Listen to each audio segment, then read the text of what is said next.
பேசிவோம், உலகத்துக்கு நன்மை செய்வோம். இப்போ இறைவன் என்ன சொல்கிறாருன்னா, நம்மளுக்குள்ளே தான் இறைவன் இருக்கிறாரு அப்படின்னு சொல்கிறாரு. இப்போ நீங்களாம் ஒரு சாமியார்கிட்ட போகிறீங்க, அது ஏமாறுறதுக்கு அர்த்தம், என் பிள்ளைங்க எப்படி ஏமாந்து போதுப்பாரு அப்படின்னு ஐயா சொல்ல வர்றாரு. இப்போ எனக்கு நான் 25 வருஷமாக இதுக்குள்ளே இருக்கிறேன் ஆன்மீகத்தில்.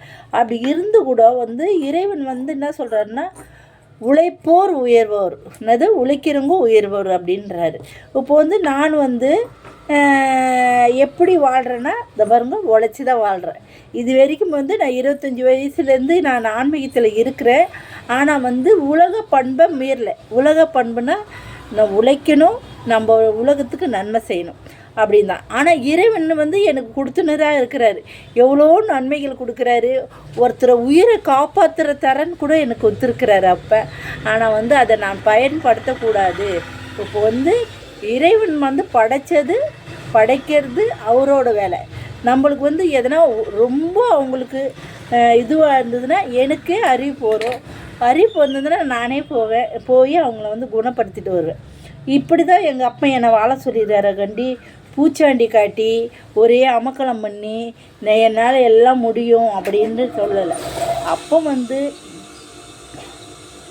உங்கள் சிந்தனை அதான் சொல்லுங்க, ஒளியாய் உணர்வாய் சிந்தனை படைப்பாய், உனக்குள் இறைவன் இருக்கின்ற, உலகுக்கு நன்மையை செய்திடவே,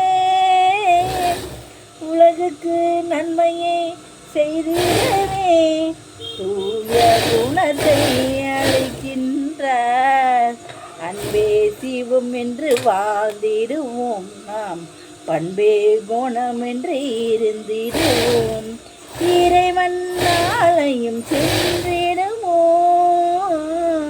உன் சித்தத்தை தெளிய வைத்திடுவோம், இறைவன் ஆலயம் சென்றிடுவோம், உன் சித்தத்தை தெளிய வைத்திடுவோம், சிவ சிவ சிவ சிவ சங்கர உன்னை என்று யார் எனக்கையா, சிவ சிவ சிவ சிவ சங்கர உன்னை என்று யார் எனக்கையா, துன்பங்கள் ஆயிரம் அருமையாது கடல் விழுந்த நீரையா, துன்பங்கள் ஆயிரம் அருமையாது கடலில் விழுந்த நீரையா, எது வந்தாலும் தாங்கிடுவோம், உலகுக்கு நன்மையை செய்திடுவோம், எது வந்தாலும்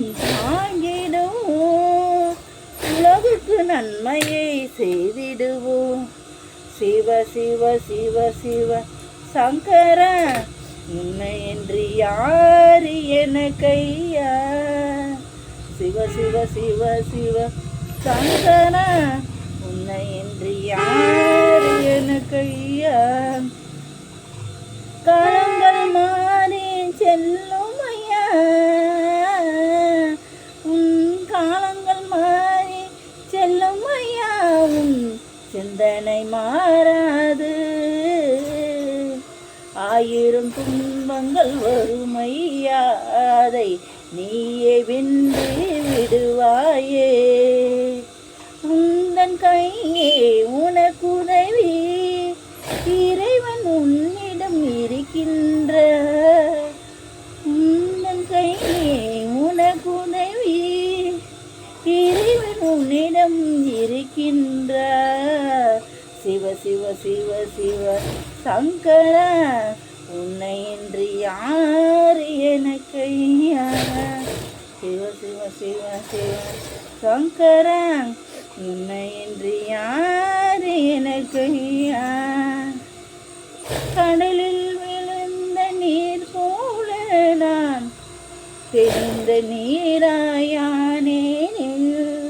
கடலில் விழுந்த நீர் போல நான் தெரிந்த நீராய் நான் மாறிவிட்டேன், ஐயனின் காலடி சேர்ந்திடுவேன், நான் தூய குணத்தை அடைந்திடுவேன், ஐயனின் காலடி சேர்ந்திடுவேன், நான் தூய குணத்தை அடைந்திடுவேன்.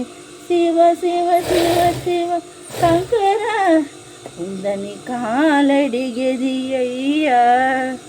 சிவ சிவ சிவ சிவ சங்கர உந்தன் காலடி கதியையா. அன்பே சிவம் என்று வாழ்ந்திடுவேன் நான், அன்பே குணம் என்று இருந்திடுவேன். இறைவனின் புகழை பரப்பிடுவேன், ஐயனின் புகழை பரப்பிடுவேன். அன்பே சிவம் என்று வாழ்ந்திடுவேனா, அன்பே சிவம் என்று வாழ்ந்திடுவேன். ஐயா ஈசா சர்வேசா, ஐயா ஈசா சர்வேசா. இப்போ இதுதான் வந்து நம்மக்கிட்ட தான் இறைவன் இருக்கிறாருன்றத இப்படி தான் நிரூபிக்கிறாரு. நீங்கள் என்ன பண்ணுறீங்க, ஒருத்தர் பின்னாடி போயிட்டு துன்பப்பட்டு துயரப்பட்டு எல்லாமே கஷ்டப்படுறீங்க ரொம்ப. அப்படி இருந்து நீங்கள் என்ன பண்ணணும், இறைவனை நாடி போகணும், இறைவன் ஆலயத்தை நாடி போகணும். இந்த புத்தாண்டு நல்ல புத்தாண்டாக இருக்கட்டும், நல்லா உழைப்போம், உலகுக்கு நன்மை செய்வோம், ஆலயம் செல்லும், தெளிந்த நீராய் மாறிடும். இதுதான் என்னோட கருத்து. உங்களுக்குள்ளே தான் இறைவன் இருக்கிறாருன்றத இறைவனே சொல்கிறாரு. இதை தான் நீங்கள் தான் இறைவன், உங்களுக்குள்ளே தான் இறைவன் இருக்கிறாரு. எப்படி இருக்கிறாருன்னு அதுவும் சொல்கிறேன்னா சிந்தனை மூலயமா. உங்கள் சிந்தனை தான் இறைவன், நீங்கள் பார்க்குற பார்வை தான் இறைவன், உங்கள் உணர்வு தான் இறைவன். நீங்கள் வந்து ஒரு ஜடமாக இருந்தேன்னா உலகுக்கு நன்மை செய்ய முடியாது. உங்கள் சிந்தனை வந்து பழுதுபட்டுச்சுன்னா உலகுக்கும் நன்மை செய்ய முடியாது. உங்கள் கண்ணு வந்து இதுவாக இருந்ததுன்னா உங்களுக்கு ஒருத்தர் உதவி செய்கிற அளவுக்கு ஆகிடும். இதுதான் இறைவன் வந்து இப்படி இருந்து தான் நம்ம தான் உலகத்தை ஆட்சி செய்கிறோம். அதை வந்து நீங்கள் புரிஞ்சுங்கன்னு சாமியார்கிட்டலாம் போகாதீங்க, ஆலயம் போங்கோ. இந்த வருஷத்துலேருந்து ஆலயம் போங்கோ, உலகுக்கு நன்மை செய்யுங்க, ஜீவராசி இதுக்கு ஒதுங்கோ.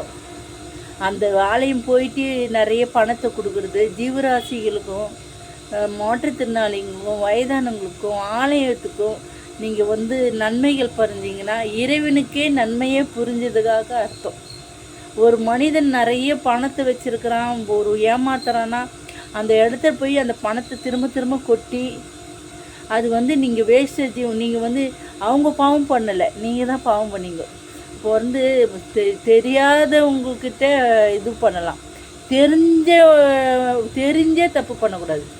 தெரியாத தப்பு பண்ணுறது வேறு, தெரிஞ்சே நம்ம வந்து இதுதான் தப்பு, இதுதான் வாழ்க்கை அப்படி தெரிஞ்சு நம்ம தப்பு பண்ணுறோம் பாரு, அது வந்து இறைவனும் நம்ம மன்னிக்க மாட்டாங்க. இப்போ உங்கள் அம்மா அப்பா உங்களுக்கு உணர்த்திடுறாங்க இதுதான் தப்பு, இதுதான் இது பண்ணு. அப்போ அது உணர்த்திட்ட பிறக்கும் நீங்கள் வந்து அந்த தப்பு பண்ணுறீங்கன்னா அப்போ தெரிஞ்சே தானே அந்த தப்பு பண்ணுறீங்க. அதுதான் அப்பா சொல்கிறாரு, நான் இப்படி தான் ஒரு வினங்கன்னு இப்படி தான் வாழணும், ஒரு மனிதன் இப்படி தான் வாழணுன்று வகுத்து வச்சுருக்கேன். அந்த வகுத்ததை மீறி நீங்கள் வந்து தவறுகள் பண்ணுறீங்கன்னா அப்போ வந்து நீங்கள் வந்து தண்டனைக்கு உள்வாழ்வீங்க அப்படின்னு தான் இறைவன் சொல்கிறாரு. அந்த தண்டனைக்கு உள்வாங்கிறத நீங்கள் இறைவன் ஆலயம் போகும்போது அந்த தண்டனையெல்லாம் இறைவனை எடுத்துக்கின்னு ஐயன் வந்து உங்களை வந்து ஃப்ரெஷ்ஷாக வைக்க விட்றாரு. இதுக்கு தான் நான் வந்து இறைவன் ஆலயம் சித்தர் ஆலயம் போங்கோ அப்படின்னு சொல்கிறது. மனிதனிடம் போகாதீங்க, நன்மையை செய்வோம், அன்பே செய்வோம், நல்லதே செய்வோம், நலமுடன் இருப்போம், சித்தர் ஆலயம் போவோம், இறைவன் ஆலயம் செல்வோம், உலகுக்கு நன்மையை செய்வோம். இதான் என் மிஷன்.